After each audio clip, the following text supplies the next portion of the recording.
entrance area. And on the right wall, which was the west wall, they had the same windows that they had in the shul. And that's where the Balavatim would go to smoke, by those windows. And I remember a whole kipka around those windows. They weren't smoking on Shabbos, of course, but there was a whole kipka around those windows. That's where the Olam Shmuz about the successful raid that had just come out. I remember it as a little child. I was only 6 years old. It was in 73? I think it was in 73. Those were the good old days. So I just want to mention again, it wasn't on the recording. Again, the broadcast is sponsored for the week by Mr. Philip Davidovich. Bill Nishmas, his father of Shmuel David Ben Abnoy Shalom Shalom, his Yorchite, his base Thomas, which is Shabbos. Okay. Let's see the Heilige Gemara. So yesterday, what we were discussing is the order. And there was a machlokes how strictly the Kohen Gadol had to stick to the order of events, of avoidance that he did. And we had the Shita of Rabbi Yehuda, who was more lenient, and he said only avoidance that were done in the Kodesh HaKodeshim, including avoidance that were done outside of the Kodesh HaKodeshim in direct preparation for those avoidance done in the Kodesh HaKodeshim. So, making the chafina of the Ketarish, although it was not done in the Kodesh HaKodeshim, but Vivalt, it was for the purposes of being makir the Ketarish in the Kodesh HaKodeshim, that had to be done in order. Shechting the par had to be done in order because the shechit of the par is to be zoyrik the dam in the Kodesh HaKodeshim. But besides those two avoidance, and maybe the shechit of the seir, everything else has to. Everything else does not have to be in order.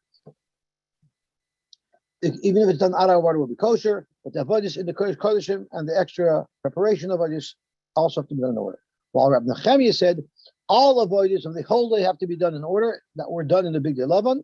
The only exception to that was the shvicha shiraim on the yosher of the mizbeach, and that got into a shaila if shvicha shiraim, if that is an avoided that's ma'akiv or not.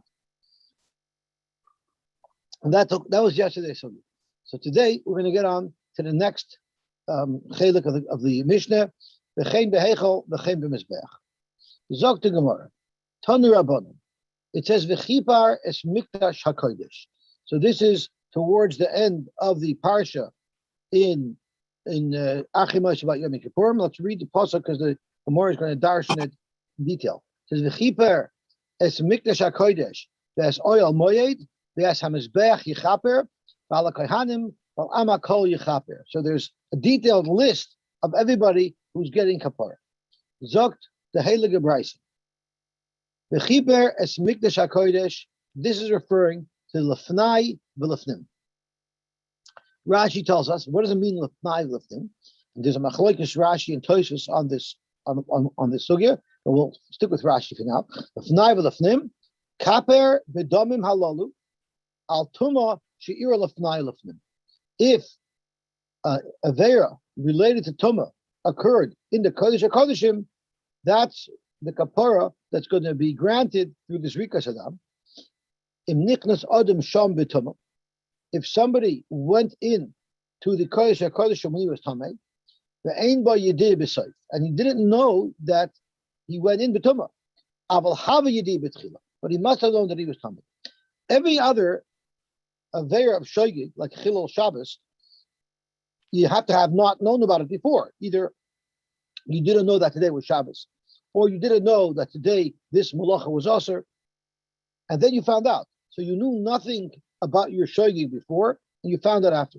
By Tumah, the rule is that unless you knew before you went in to the area that you were not allowed to, unless you knew before, unless you were aware before that you were tamei, there's no kapara from Mikdash V'Kadashov through this avenue.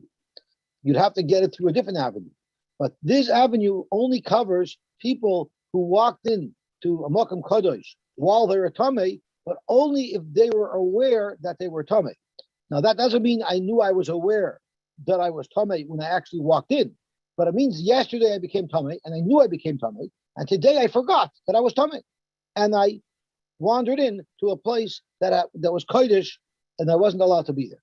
So Tumah is interesting. That it's the only type of all the special kaparas for Tumah, like the oil of Yored, all the several karbanos of Tumah only apply if you were aware at one time that you were Tameh before this mistake occurred.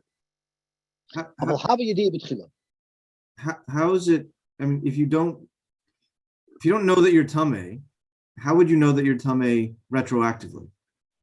Someone said you walked on that street yesterday and there was a caver there. We don't assume you have a migu, or it's not a migu. You have a chazaka.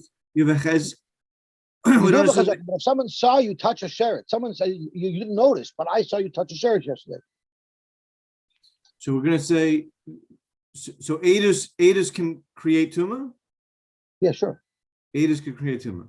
And we don't say that you have a chazaka of being tahor until this point right now. We're going to say retroactively you're tameh because this guy saw you touch something. Well, you would have a chazaka until the time that he said that you touched the tumah. So you still have a chazaka, but the chazaka breaks when you have the clear knowledge that you became tameh. So in this case, it would have to be up on the Kodesh Kodashim or up on the Harbayas. If you came down.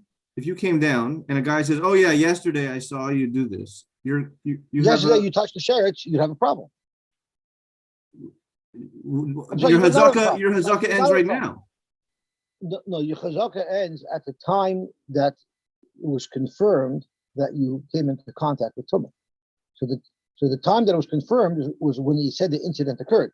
You're only finding out about it now, but you became tumah before. Now that would not be mechayiv such a carbon because you weren't aware. Mm-hmm. You were still tameh, and you still need a kapara. But tumash mitzvah v'kedasha would only be if you were aware that you became tameh before you went into the Beis Hamikdash. But it's possible that you were tameh now, but you only became aware of it later. Okay. It just seems. Okay. Sorry. The chazaka breaks when we have a definite knowledge that it changed. Even though you didn't find out about it till later, it doesn't matter. At the time that the Eidim say witness that a change occurred, that's when the change occurred, whether I knew about it or not. My chazaka only protects me up to a time that I don't have proof. Okay, let's see what it says over here. We learned this out of Psukim in the first parak of Shavuos. So I'm again mistaken. It's not the power. It's the seir. The seir Lashem toila aleh lahagim nayisuin. This isn't really the primary carbon that's mechaper on this avera. There's a carbon oil of yored for that. But what if you didn't yet know? You didn't yet realize that you did an avera. So what would happen is I knew I was tameh. Then I forgot, and I walked in. And I walked in to the Beis Hamikdash. So I did an Avera, but I don't know that I did the Avera yet. So how could I bring a carbon oil of the earth? So the Seir will cover me to protect me from Yisurim. And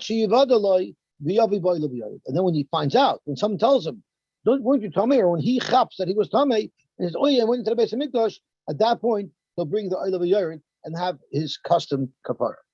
But we don't yet have a way for him to have a kapara if he never ever knew about the tumah at all, and that we'll discover soon. So that's what the Fnai of the thing means. Oil moed zehechel. And Rashi says al tumah she'ira behechel mizbeach k'mashmoy, which means if someone became tamei when he was on the mizbeach, al tumah she'ira lo adam b'mizbeach v'shah kadei yishtachavoy. If you became tamei on the mizbeach and you didn't immediately leave, rather you remained on the mizbeach the amount of time it takes to bow down, a couple of seconds, shezahu shir shehiyah l'mishanit b'bazar. The halach is, if you were tamei before you came into the azara, the moment you enter, you were over. But what if you only became tamei in the azara? Then you have a second or two to get out. And if you didn't get out within that period of time, then you were over there. Yechaper elu azaris, hakohanim kimashmon, yechaper am hakohanim, amakol is referring to elu Yisrael. Then it sticks in yechaper elu alafim. And this yechaper is really extra. We've already talked about the kohanim. We've already talked about Yisrael. Why do we need a special yechaper to refer to the Levim? So Zok the Gemara, this is teaching us a whole new thing. Everybody has a catch-all kapara that covers them for all aveiros that they might have done that they're not bringing a carbon for because they might not know about it. So kulon miskaprin this ira mishtaleach b'shar aveiros. Any aveira that doesn't fit into any specific identified category that we've had up until now will be covered by the catch-all carbon of the se'ira mishtaleach. Kush v'kulon zakrashi v'hayechaper basra kehanim leviim v'yisraelim are included. So it creates one general rule that includes everybody. You can't say that this Yechaper is coming to tell you that they all have the same halacha of Tumash Mikdash V'Kedashav, because we've already identified that the par is mechaper on the issue of Tumash Mikdash V'Kedashav, meaning coming into the base of English when you're Tomei, the par takes care of the Kehanim, and the Seir Lashem is all Yisrael. So which kapara are they all equal in? Do they all have the same kapara? All of Klal Yisrael. Ve'ezeh kapara hushu malamed shekulam miskaper bevidui shel seir mishalech b'shar aveiros. So Rashi tells us a very important thing, that it's not the seir mishalech, it's the vidui. When the kohen says vidui on the seir mishalech, that covers all the aveiros of anybody in Klal Yisrael. Divrei Rabbi Yehuda. Tosfos doesn't like this pshat in Rashi because Tosfos doesn't understand. Why do I need a separate word to tell you that there's an Isser Tumah in the Kodesh, in the Kodesh Kodashim, in the Mizbeach, and the Echel? It's all one Isser. You're not allowed to go into the Beis HaMikdash when you're Tumah. There's not separate Isurim. So why does the Torah need to put a separate word to describe the Isser of entering when you're Tumah in each of these zones individually? And because of that, the way Tosfos learns is it's referring to this Rikas. So B'chipar, this Mikdash HaKodesh, this teaches you that you have to spritz lefnai v'lefnim, oil moed that you have to spritz in the heichal, mizbeach that you have to spritz in the mizbeach. So he asks, why do I need a pasuk to tell you have to do that? We already know that these rikas are mandatory. So other psukim list them off. So the Tosfos Yishonim says that the pasuk is referring directly to Aaron HaKohen. This extra limit tells you that even Kahadim and L'dayos do the same as rikas. But we'll stick the Bible to Rashi that is talking about the aveiros of the different people. So Divrei Rabbi Yehuda, that the Sira Mishalech is a catch-all and it covers all aveiros. Rabbi Shimon Omer, Kishem Shedam Asir Hanase Befnim Mechaper Al Yisrael V'Tumash Mikdash V'Kedashav, just like this Rika of the Dam of the Seir is Mechaper on Tumash Mikdash V'Kedashav. Now, if you look through the Psukim, you'll see that on the Seir HaMishtaleach, the Kohen said vidui. But on the Seir Lashem, the Kohen did not say vidui. On the Par, the Kohen did say vidui. So Rabbi Shimon is saying, just like the Damas here, and Asa B'Fim is Mechaper Al Yisrael B'Tumas Mikdash V'Kedashav, and Rashi says Ve'ein Imoy vidui. So just the krovus of the Par itself, without a vidui, creates a kapara. Kach Dam Hapar Mechaper Al Kohanim B'Tumas Mikdash V'Kedashav. So to the Dam Par without the vidui. So without the vidui, even though there is vidui by the par, but the dam itself, even without the vidui, will be mechaper on the kayanim on Timash Mikdash V'Kedashav. And then uchashem shevidui shel seir mishtaleach mechaper al Yisrael b'shar aveiros. The same way the vidui that the Kohen says on the seir mishtaleach covers the rest of Klal Yisrael for all other aveiros. Kach vidui shel par mechaper al kayanim b'shar aveiros. So what Reb Shimon did is he created an extra component of kapara. He separated the vidui from the Zrikas Dam. And he says that they each individually could take care of a different category of aveiros. So for the Tumash Mikdash V'Kedashav, you have the Dam of the Seir exclusively without vidui, and the Dam of the Par exclusively without vidui. The vidui of the Par is extra, and the vidui of the Par will cover all other aveiros for Kohanim, and the vidui of the Seir Mishalech will cover all other aveiros of Klal Yisrael, which means that there's no place where the Kohanim and the rest of Klal Yisrael share in the kapara. The Kohanim get their personal kapara through their channels, through the par and the video of the par, and Yisrael gets their kapara through the Dam HaSeir as well as the video on the Seir HaMishtalech. Tanu Rabban, B'chila mikaper es hakodesh. It says in another pasuk, also in the parsha of Yom Kippur. It is earlier in the parsha. It says v'chila mikaper es hakodesh. This is in the psukim when he came out of the kodesh kodeshim after he spritzed the damasir. V'chila mikaper es hakodesh es oil moed es mizbeach v'hikriv es seirachot.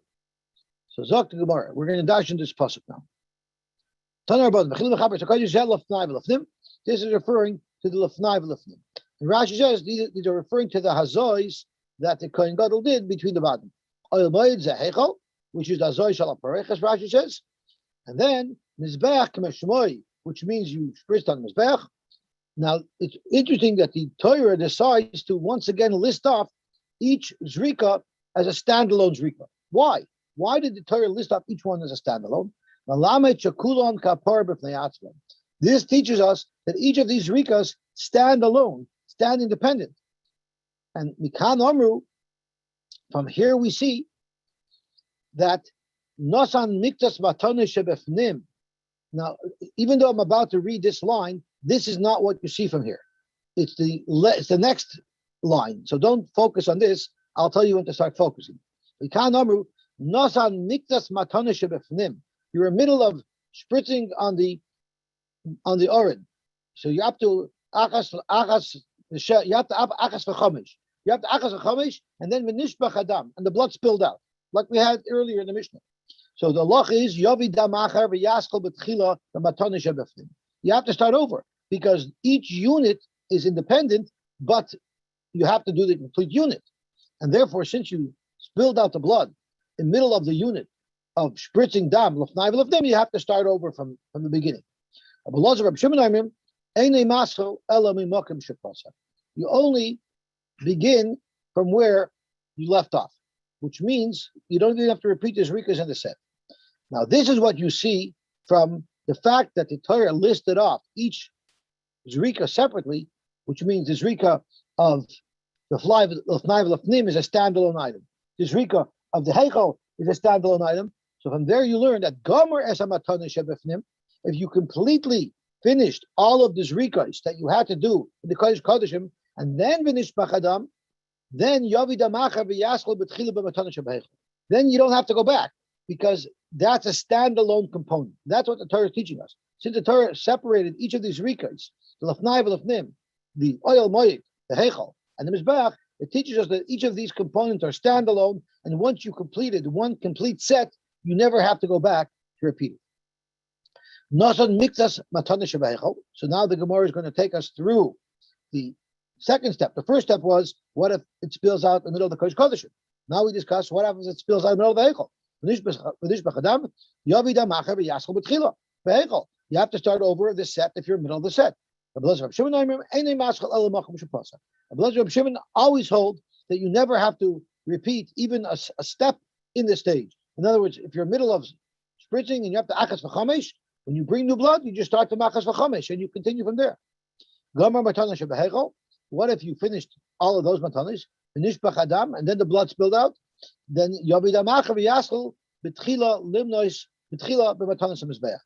then you have to start. You have to bring more blood to spritz on the mizbeach. What if you were in the middle of putting on the 4 drops of blood on the mizbeach and spritzing on top of the mizbeach? You have to start from the beginning of that set. And once again, your blood. So far we went through the 3 stages. There's the stage of the Kodesh Kodeshim, where the Chacham hold if you spill out the blood in the middle of a stage, you have to start from the beginning of that stage. Rabbi Shimon and Rabbi Elazar holds, no, you never have to go back at all. You just continue on from wherever you were up to. And they have the identical machlokes, whether you were interrupted with a shvichas adam in the middle of the Kodesh Kodeshim, whether you spilled out the blood in the middle of the matanas on the pareiches, or whether you spilled out the blood in the middle of the matanas on the mizbeach. It's 3 identical machlokes. And the Chacham holds you go back to the beginning of the set, and the Rabbi Shimon holds you just pick up where you left off. Now, what happens if a gomer matanas shebemizbeach v'nishbach adam? Then divrei akar loy ma'akti. Everybody agrees that the shaficha shirayim is not ma'akti, which is a very big problem. This is a brick wall, because we just learned on Amud Beis yesterday that Rab Nechemiah for sure holds that the shaficha shirayim are ma'akiv, and even the Tanakam Rabbi Yehuda also held Shvicha Shirayim are Ma'akev. So how could you just say here, without even questioning it, that Shvicha Sadam is not Ma'akev? The answer is, there on Amud Beis, the Shirayim are here. The Shirayim are here. If you have them, Avadet's Ma'akev, you have to pour them on the Yosy. Here we're talking about the Shirayim were spilled out. The Shirayim were spilled out. So what are you going to suggest? That since they're Ma'akev, you should check a new animal and just dump its blood down the Yosy? It won't be Shirayim. There is no way to rectify this. Because Shirayim, the definition of Shirayim is you made this Rika with it, and this is the leftover from this Rika. But over here, where the dam only spilled out after you did all this Rikas, if you would check another animal and you want to use its dam for the Shirayim, you can't make it Shirayim because you cannot repeat the Rikas because the Rikas were complete. So therefore, in this case, everybody holds that Shvicha Shirayim is like Ma'akvi because there's nothing that you could do to create Shirayim because you cannot make a new Rika.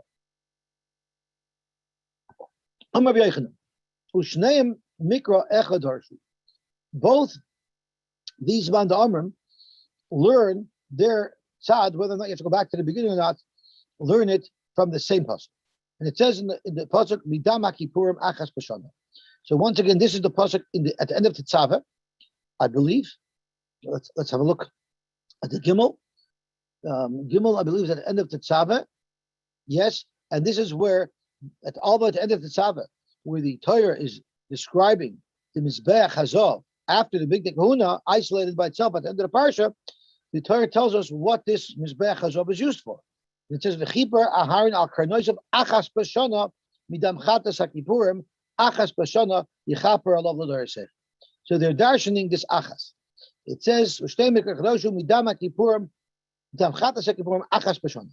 If Meir Savar chatos achas amarti loch, there's only one chatos, v'loi shnei chatos, and not two chatos. So Rashi, chatos achas amarti loch l'schaper hakapara ba. You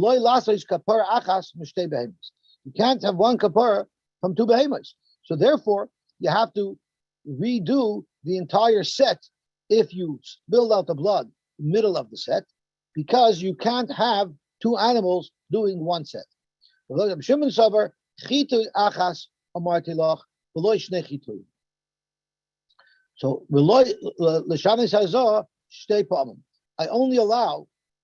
I only allow one zrika, not two zrikas.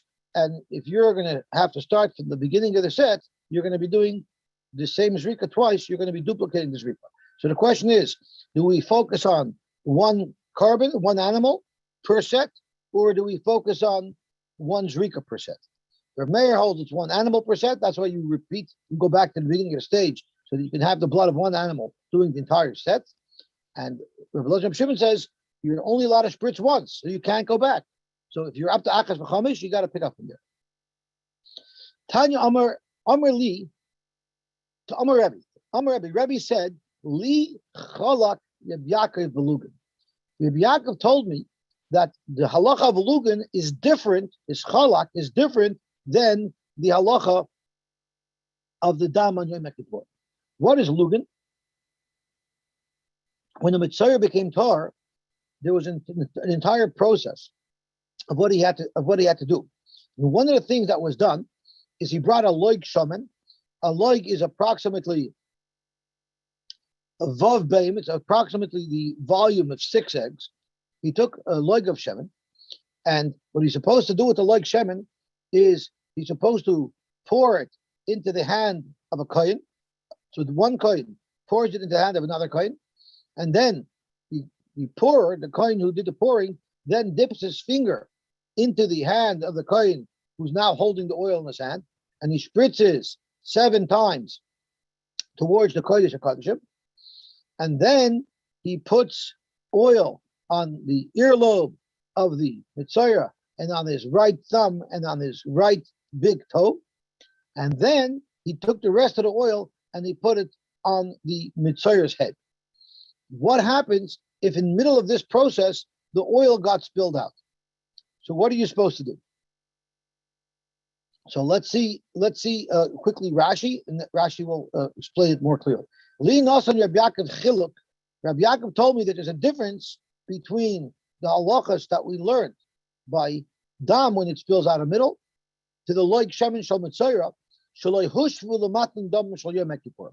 He said that the loik shemen has a different halacha. The shonali nitami as follows: loy nechleku Rab Meir Rab Elazar Rab Shimon va'avodas hachalukas boy.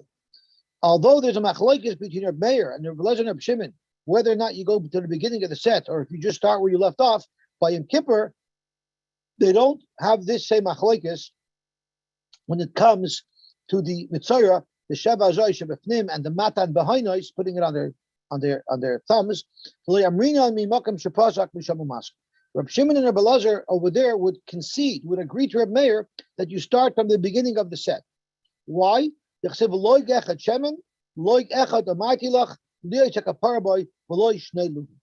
entire kapara has to be done with one loik. And therefore, if after the zrika, it's 7 zrikas, you spill out the oil, you have to start back from the beginning. Zok to Gemara, Veloy, are you telling me that the same machlokes that applies here by Yom Kippurim does not apply by Mitzayra? Is that what you're telling me? Well, Tanya, we learned a brayso that it says the opposite. It says Nasan Miktas Matadi Shebefnim V'Nishbach Aloy. What happens if you, instead of spritzing 7 times, you spritzed 5 times and then the oil spilled out? Yavi loig acher v'yachso b'tchila b'matani shebeheichol. That's what their mayor holds. But look, Rabbi Elazar and Rabbi Shimon do argue. So you're telling me in the name of Rabbi Yaakov that Rabbi Elazar and Rabbi Shimon don't argue. You see clearly from a brayso, Rabbi Elazar and Rabbi Shimon aimim mimakim shepasuk u'maschel. So I said it wrong a moment ago. There's 3 avodas as well by the mitzayra. There's the zrika of the oil. That's set number 1. Set number 2 is the putting it on his earlobe and on his thumb and in his big toe. And the question is, what happens if in the middle of the 7 zrikas the oil spilled out? So the Tanakama says you start the set over again. Rabbi Elazar and Rabbi Shimon says, no, you start in the middle of the set, which is exactly the machlokes that we have here. And clearly, Rabbi Yaakov could not have said that they're not arguing by Mitzayr, because clearly they are. What if you finished the spritzing of the oil towards the kodesh of the hechel, and then finish b'chaloi? Yavi loy gacher, you bring another loy, yaskol b'tchila b'matanoi shebebehind, and then you continue with the second set of when you're putting the oil on the Mitzayr. Nasan mixes matanis behind us. What if he put on his thumb but it didn't get to his toe? The nishbechaloy again. Yavi loygacha v'yaskol b'tchila b'matanis shebe behind us. You have to start back from the beginning of the set. And once again, Rabbi Elazar Shimon Aimim imakim shepasuk u'maschel. Again, you see the same machlokes during the second stage. Gomer matanis shebe behind us v'nishbechaloy. There, divrei koil not necessarily ma'akos, because that's once again it's like shirayim. So you see clearly that the same machlokes that they have in our sugya by Yom Kippur, that same machlokes is duplicated in the parsha of Mitzayra. Zok Gemara, you know what? Let's change what I said. Emily Shana Rabbi Yaakov Belugin, not Chilek Rabbi Yaakov Belugin. Not that Rabbi Yaakov said that there's a difference between Mitzayra and Yom Kippur. Rather, Shana Rabbi Yaakov Belugin. Rabbi Yaakov said that the same machlokes that we have here between Rabbi Meir and Rabbi Elazar and Rabbi Shimon, going back to the beginning of the stage, that same machlokes will equally apply in the parsha of Mitzayra. Amar Mar, Matanis Harosh Ein Ma'akbis, right? We said a minute ago that the last thing, the leftover oil that they pour on the head of the Mitzayra, that is not Ma'akbis. Therefore, if the oil spilled out after the Matanis behind us, and there was no oil left to pour on the head of the Mitzayra, it's not a problem. My time, what is the car for that? So we've just taken a detour. We left Yom Kippur, and now we're going back to a guy who is a Mitzayra. So what's the reason for that? It says in the parasha of Mitzayra, "V'hanoiser min hashemen." It says "V'hanoiser min hashemen," and Rashi says the kari lehu shirayim. Clearly, since it's shirayim, that's why it's not ma'akev, because you cannot recreate shirayim. Well, if that's the case, v'hanoiser shmina mincha hachanamid loy ma'akev. The halacha is if you have a big mincha, and the kohen takes a kamitza out of it. Okay? So now here's the kamitza, and here's the shirayim. What does he do with the kamitza? The kohen, he puts it into a klisharis, and he walks with that klisharis to the mizbeach, and then he places that kamitza, that little bit, on the mizbeach. What happens if before he has a chance to place the kmitza on the mizbeach, some of the leftovers went missing. They went missing. Someone took some of it and went away. Part of it became tamei. The halach is you cannot be makter the kmitza. You can only be makter the kmitza if the full shirayim remain intact. For Freik the Gemara, it says v'anoy seris min amincha hachanamid loy makve. Since when you say whenever it says noiser, meaning shirayim, it's not ma'akiv, by the carbon mincha, the shirayim is ma'akiv. Because if some of the shirayim went missing before the kaimitz was placed on the mizbeach, it will be ma'akiv. So oibazoi, just because it says v'noiser min hashemen, if it went missing before he poured it on the nazir's head, it should also be ma'akiv. So Gemara shiny also yosher v'noiser. By the Parsha Mitzorah, it stresses that it has to be shirayim. It says it twice, and that's why by the shirayim of the oil, it's only shirayim that gets put on the nazir, on the Mitzorah's head, and if there is none left, it will not be ma'akiv. So let's see the two psukim, Dalet and Vav. So Dalet is v'noiser min Hashemen asher al kaf hakohen yiton al roish hamitayer l'chaper lo b'fnei Hashem, and the second place is umiyeser Hashemen asher al kapoy. So it uses the word miyeser. Since they use the word miyeser twice, it tells us as follows. Now let's have a look. What was the first thing he did with the oil? The kohen took the oil and he spritzed it in the heichal connected the kodesh kadosh. Umiyeser Hashem, and from the leftover of the oil that he spritzed to the paroiches, umiyeser Hashem nakapoy yitnal t'nechosh namitar yamonis. Which means the Torah here is saying that even the avoida that he does, and he puts the oil on the Mitzorah's ear, that's also from the yosher. It's also from the remains. It's also from the leftovers, which means the primary avoida is that he spritzed the blood towards the paroiches. After that, the Torah calls the remaining oil yosher Hashem, and that yosher Hashem gets put on his ears and on his toes. And then after that, again, it says v'anoiser. So this isn't shirayim anymore. This is shirayim dishirayim.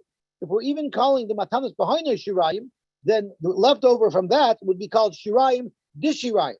Shirayim dishirayim, the leftovers of leftovers, that would not be ma'akiv. That's why we say the oil that gets poured on the nazir's head, on the mitzvah's head, is not ma'akiv. But one noiser, such as the leftover of the mincha, is ma'akiv. Such Rashi. When something is repeated that it's not ma'akiv, I would think the other way. I would say when something is repeated, it stresses that it is not. Very good point. And that's why I wanted to stress that it's not the repeated word that's creating the limud here. Yes, and yes. It's calling the avoida of the behinos already leftover.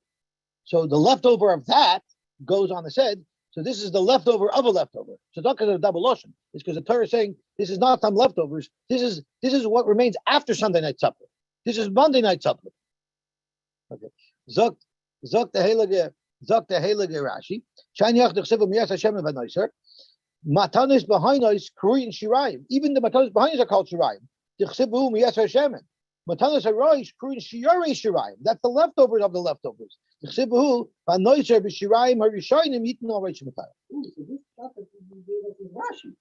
Yeah, don't make this up.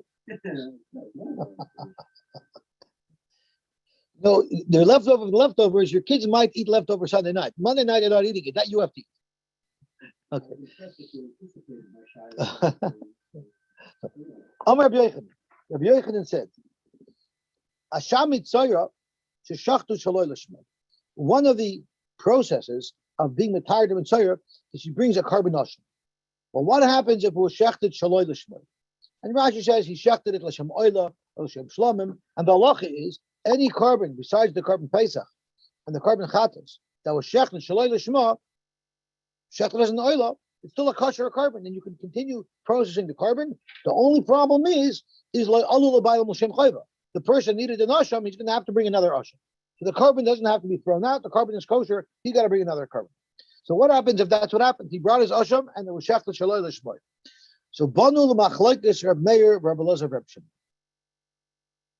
This would now be dependent whether or not you bring a new carbon asham would be totally in the machlokes Reb Meir and Reb Elazar, Reb Shimon. And let's see how the chips fall.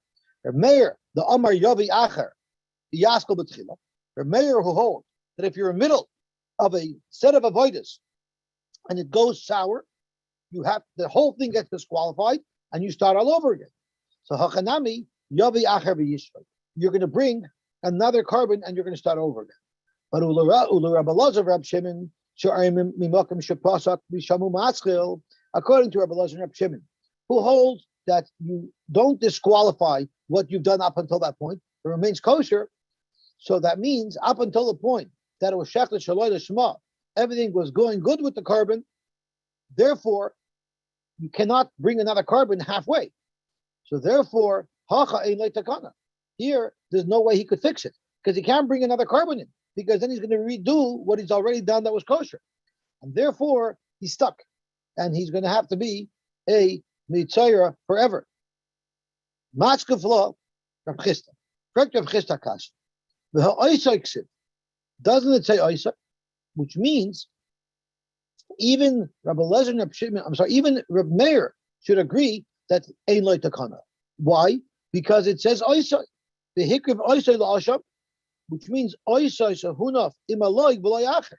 You cannot take any other carbon other than the original carbon, and therefore v'afilu Rab Meir nami ein lo takana. Since it's a special puzzle by the asham of a mitzayra that says only the animal that there was a tenufa done on with the loig, which means the one carbon that you started with, that's the only one that would be kosher. You cannot bring another carbon.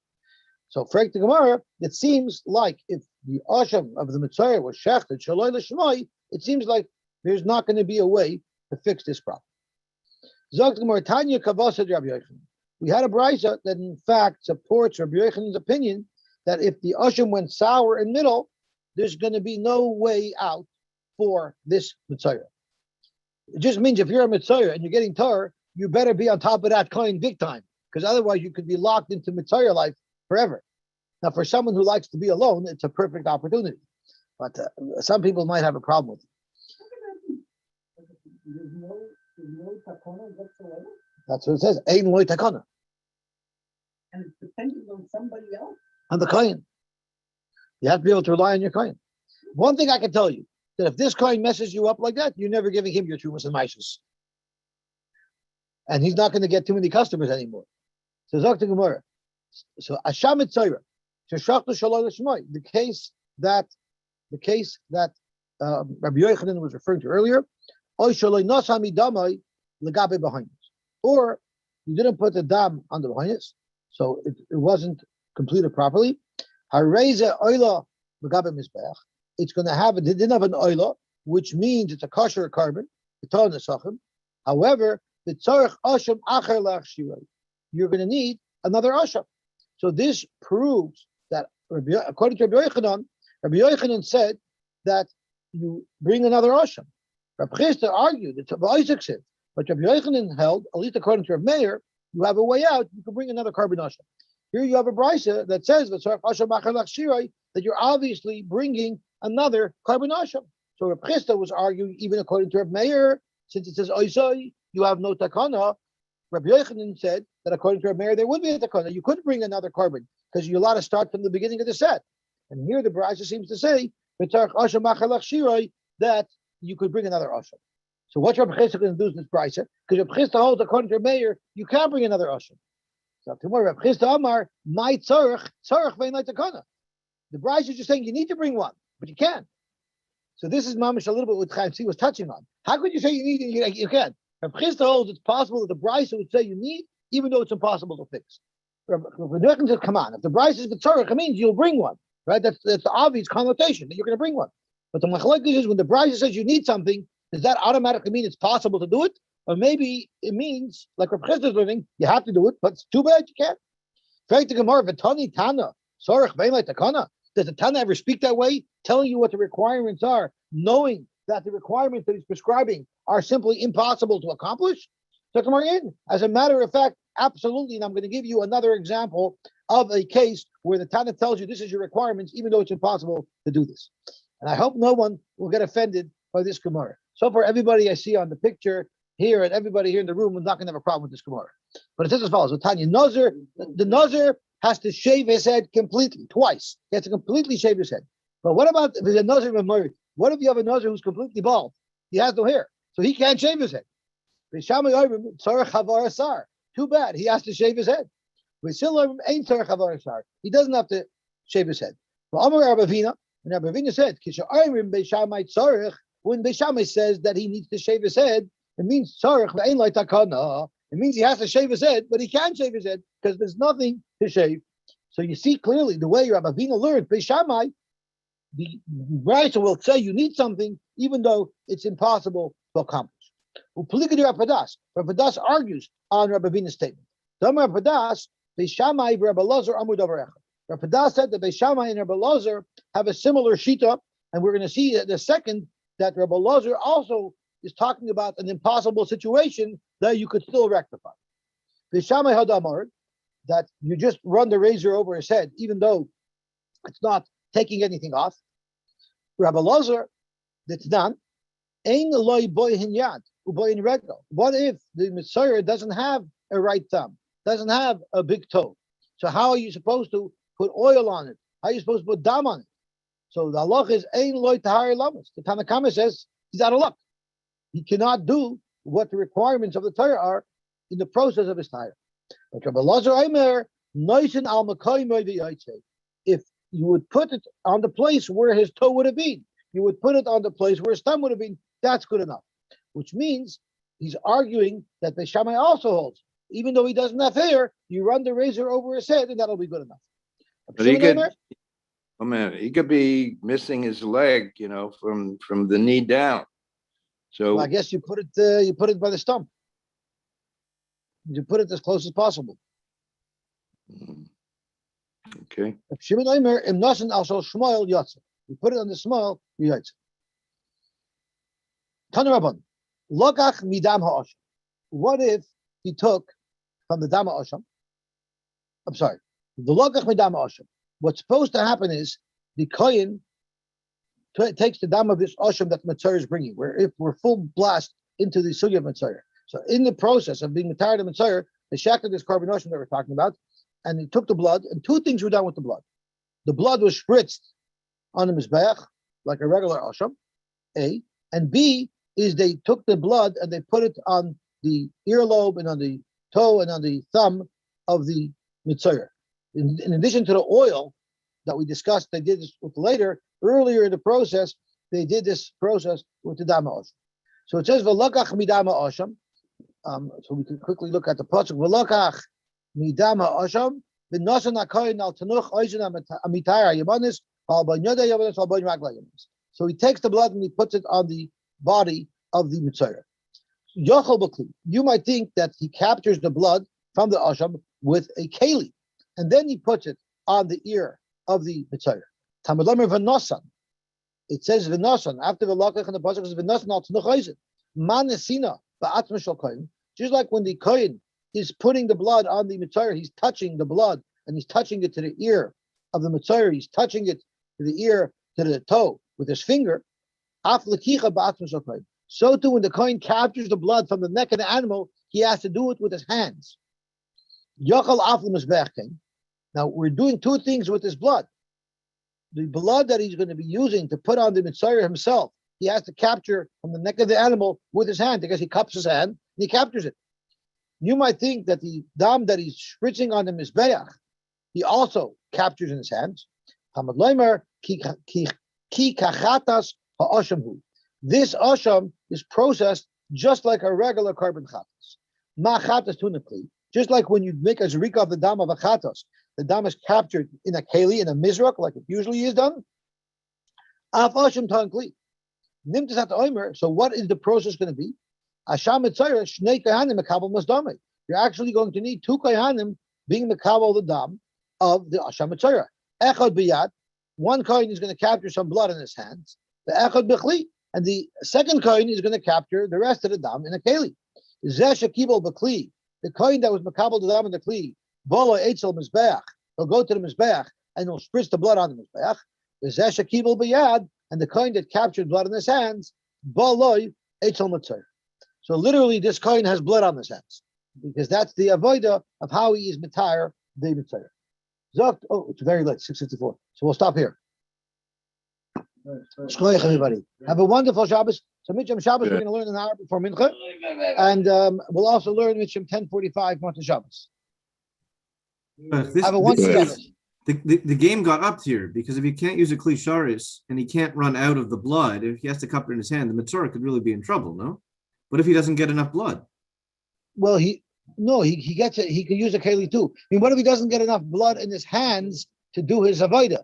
Yeah. And he's shafted the korban. The Mitzvah is messed up. So you have to make sure if you're a Mitzvah, you have to pick a kohen that you could rely on. With big hands.